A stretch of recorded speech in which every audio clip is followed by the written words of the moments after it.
Kembali lagi di Rabu Live. Yang mau kepo saksikan gosip-gosip hari ini, selamat menonton. Oke, Pak ngelihat nih kasusnya Nikita Mirzani yang tadi ditahan 4 tahun sekarang menjadi 6 tahun karena terbukti di pengadilan kalau dia terbukti melakukan pemerasan. Melihatnya seperti apa, kok bisa tiba-tiba jadi berubah lagi? Baik, terima kasih. Assalamualaikum warahmatullahi wabarakatuh. Selamat siang dan salam sejahtera untuk kita semua. Ini kan sudah prediksi saya. Saya rasa dengan teman-teman media sudah ngomong. Ini prediksi saya. Kalau dilakukan ini nanti yang kita khawatirkan bukan meringankan, malah memberatkan. Kan pernah saya ngomong sama media ini. Seperti contohnya temannya itu yang bernama siapa? Ismail. Mail kan diem. Akhirnya paling nanti dipotong nanti berapa tahanan remisi segala macam. Karena apapun alasan dari awal, dari dulu saya sudah ngomong bahwa bukti itu pemerasan itu sudah telak, udah kena. Jadi nggak ada kesepakatan antar pihak itu. Jumlahnya sekian gede, kesepakatan apa? Kan harus dituangkan dong kesepakatan itu. Masa ada uang diberikan dengan cuma-cuma alasan endorse? Endorse yang mana? Ternyata diungkapkan bahwa skincare daripada Reza itu bermasalah menurut daripada pihak kita. Terus kesepakatan yang mana? Kesepakatan untuk menutupi peristiwa. Nah, ini yang perlu didalami. Makanya saya katakan saya selalu menolak kepada penerapan pasal 36961 Yunto 55 itu. Kan berkali-kali sudah saya ulangi ya. Suatu perbuatan pidana dengan cara melawan hukum, mencemarkan nama baik orang lain atau mempublikasikan aktivitas orang lain dengan maksud dan tujuan untuk memperoleh keuntungan baik sebagian maupun seluruhnya. Dari dulu kan saya sudah sampaikan itu. Nah, sebenarnya kalau kita mau lihat, ini ada unsur sesuatu yang terjadi di arena persidangan. Makanya selalu saya katakan bahwa di arena persidangan siapapun harus wajib hukumnya untuk menghormati persidangan itu. Kalau kita mau argumentasilah argumentasi hukum. Jangan menohok, jangan menjatuhkan atau menjelekkan posisi daripada masing-masing pihak, apalagi posisi penentu-penentu tersebut. Mau apapun ya, namanya JPU, dia punya kewenangan subjektif karena dia kewenangan untuk menuntut. Hakim dia kewenangan untuk memutus. Polisi mempunyai kewenangan untuk menyidik, melakukan upaya paksa. Nah, kita pengacara-pengacara ini, lawyers ini yang ngerti lah. Memang kita sama-sama aparat penegak hukum ya. Saya juga kan pengacara, lawyers. Cuma memang sama-sama punya hak kewajiban yang sama para penegak hukum. Tapi satu, kita pengacara ya sadar diri juga, kita tidak mempunyai hak eksekusi. Itu bedanya dengan mereka yang sudah ditetapkan oleh undang-undang dalam lembaga yang sudah terverifikasi di negara kita. Polisian, kejaksaan, pengadilan atau kehakiman, dan diberikan kewenangan untuk melakukan tindakan upaya paksa. Kalau pengacara kan enggak. Pengacara ya membela hak-hak daripada baik itu tersangka maupun terdakwa atau terpidana, tapi tidak punya kewenangan untuk eksekusi. Nah, ini harus kita bisa bedakan agar kita jangan gebiah-uyah juga. Ada yang teriak-teriak tuh, kita kan sama-sama para penegak hukum, bener. Apalagi di arena persidangan nggak usah lah. Ya. Justru kita menggawangi, melindungi supaya klien kita tuh jangan terdampak dengan sanksi hukum yang berat. Nah, sekarang dilakukan uji banding. Bukannya malah menurun, malah makin meningkat. Kenapa itu tadi? peristiwa-peristiwa subjektif yang terjadi di arena sidang pengadilan ataupun perkara di tingkat pertama di pengadilan negerinya. Itu kan akan dinilai semuanya. Tuh loh. Nah, saya juga nggak mau berandai-andai. Jangan nanti mau mengajukan kasasi, saya juga nggak ngerti apakah kasasi itu nanti dikabulkan atau malah diperberat, saya juga nggak tahu, atau menguatkan. Tapi itu semuanya saya serahkan kepada Nikitanya dan kuasa hukumnya. Kita berdoa saja mudah-mudahan dengan mata pikiran yang jernih dari pihak Mahkamah Agung bisa memberikan keputusan yang seadil-adilnya. Gitu kira-kira ya. Bang, dengan putusan Majelis Hakim Pengadilan Tinggi kan ditambah pasalnya, bukan hanya uang, pasalnya itu ditambah. Jadi tindak pencucian uangnya itu juga memenuhi unsur tindak pencucian uang. Nah, terus kemudian hukumannya pun ditambah. Apa pertimbangan Majelis Hakim Pengadilan Tinggi menambah unsur TPPU itu? Iya. Apa pertimbangan daripada Iya. hakim, kan gitu. Hakim, betul. Nah, kau harus nanyakannya ke hakim, jangan tanya ke saya. Sudut kasusnya, sudut pandang kasusnya. Setelah dari sudut pandang kasusnya saya nggak bisa menjawab. Karena keputusan dari pengadilan pertama sudah menghilangkan masalah TPPU. Dasar pertimbangannya kan pasti tentu hakim yang lebih mengerti. Saya ini harus profesional loh kalau berbicara ya. Jangan kau paksa saya apa alasan hakim. Mana aku tahu.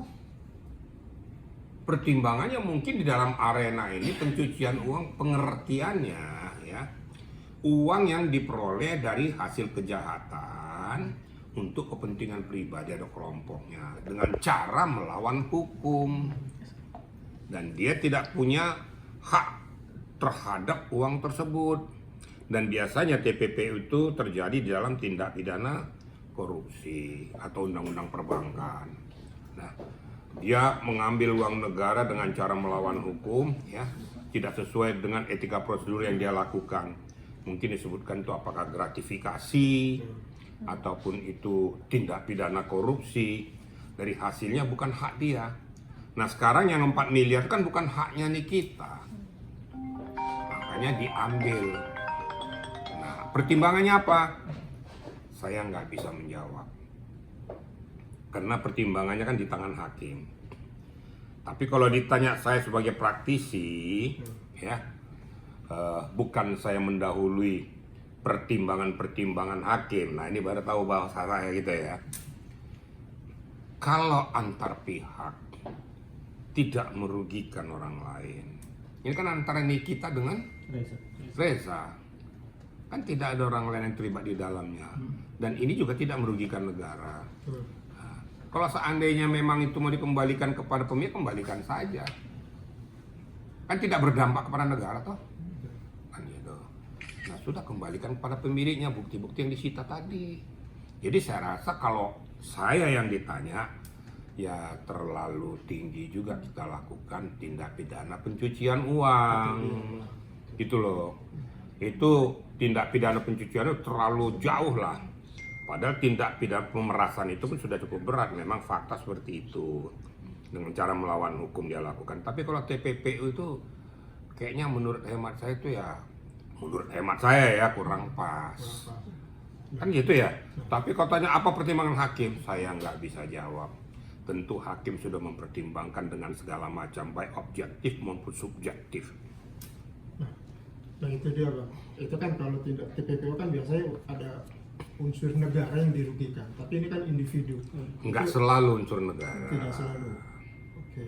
Tetapi ini kan jumlahnya juga tidak signifikan. Kemudian ini kan antar pihak, antara Reza dan Nikita. Jadi saya tidak mau mengatakan ini kenapa begini, nggak bisa. Saya menghormati keputusan hakim dengan segala pertimbangannya. Saya menghormati keputusan JPU dengan segala pertimbangannya. Tetapi kalau saya ditanya, kalau saya tidak akan melakukan penerapan pasal itu. Karena yang dirugikan juga antar pihak, tidak memberikan orang lain. Kan Reza yang memberikan kepada Nikita. Nah, perlu sudah ditelusuri Untuk kepentingan apa sih diberikannya? Itu yang lebih jauh untuk ditelusuri. Urgensi. Kenapa sampai diberikan? Berarti ada sesuatu benang merah. Kenapa tidak ditelusuri benang merahnya nih?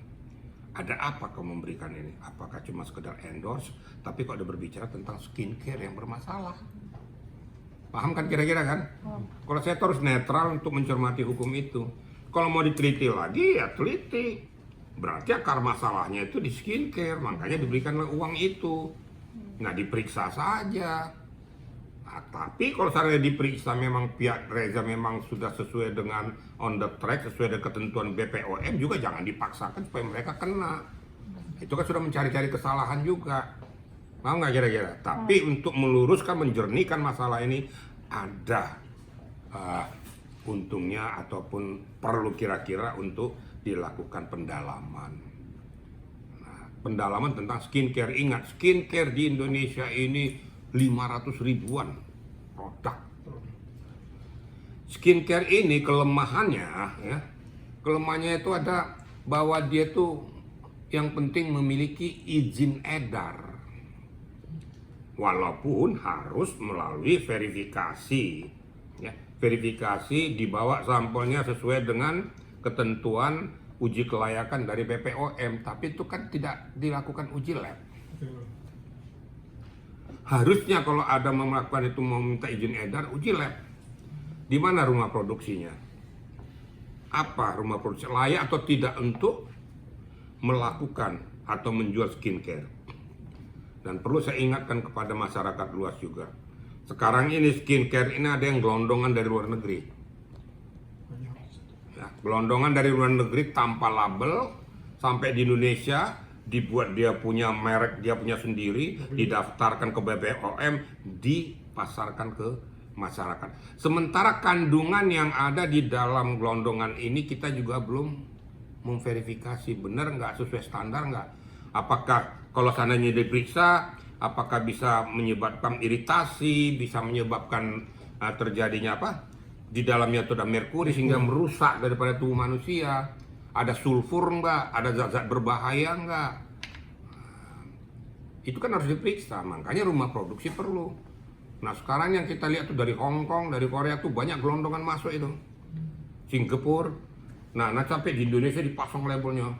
Beli stiker gitu loh. Betul, labeling. Nah, itu kan berbahaya banget. Makanya banyak orang yang mukanya jadi yang tadinya setengah mulus jadi bopeng-bopeng gitu kan. Karena dibodohi dengan skincare yang abal-abal atau skincare palsu. Itu kira-kira rekan-rekan media ya. Oke, Bang. Sekali lagi Bang. Sekali lagi, Bang.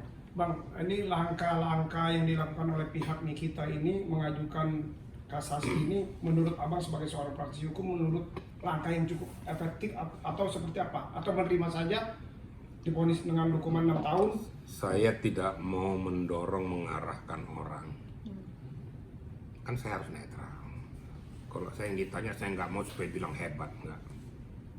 Saya nggak mau mendorong dia, tapi kacamata daripada lawyersnya ini bisa nggak berpikir jernih.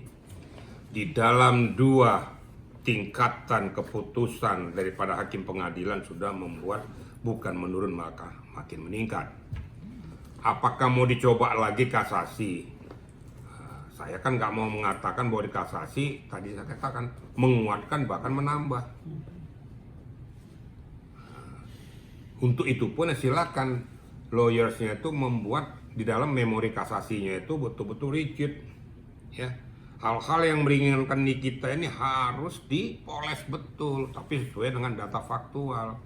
Bukan memoles mulut untuk cangkem terus ngomong ke masyarakat nggak jelas.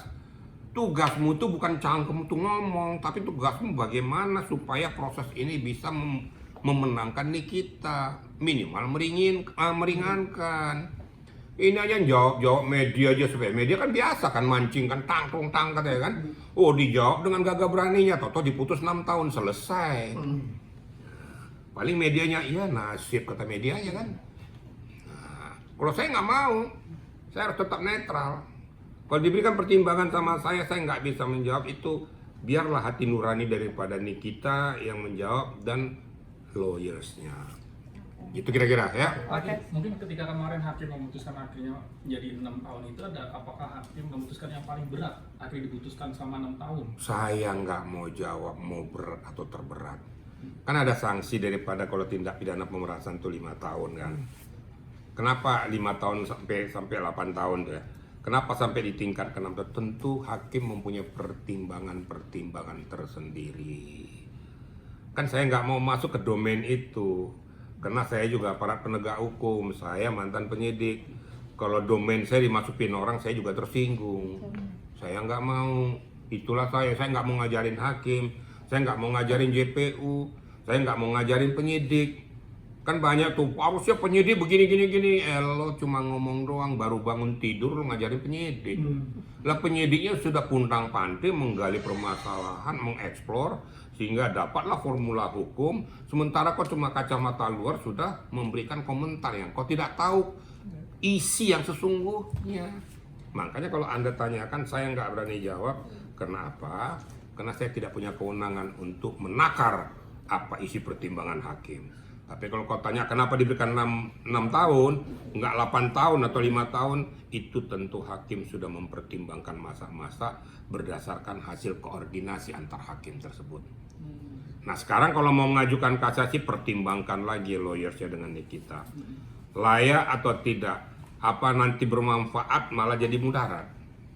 Kita serahkan pada yang bersangkutan. Saya nggak mau menakar mereka, nggak mau mengarahkan supaya mereka tuh melakukan ini seolah saya lebih tahu. Saya nggak mau. Saya harus netral. Itu kira-kira ya. Oke. Terima kasih.